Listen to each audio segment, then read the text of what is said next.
Rhondda Cynon Taf is a special place to live. We can all enjoy the magical mountains, countryside and the plants and animals that share it with us. We live in close, friendly communities that look out for one another when times are tough.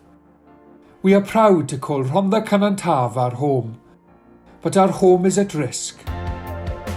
Around the world, the temperature is rising and the weather is changing. We have already seen the effect of some of these weather changes on our homes, wildlife and the land around us. But we can all play our part to protect the planet, our homes and our families. RCT has committed to being a carbon neutral council by 2030.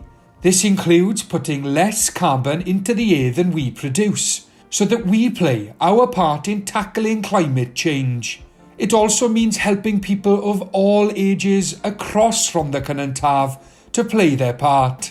Our plans include generating energy from the sun, wind, water and waste, helping our communities to grow fresh fruit and vegetables that they can share, using natural ways to help reduce flooding and stop wildfires and protect our wildlife so that people can get together to enjoy all that the RCT countryside has to offer. We will be doing our bit to help protect the planet, our homes and families. We would love you to join us in our climate conversation and help us to shape our plans for the future. Join us at Let's Talk Climate Change RCT.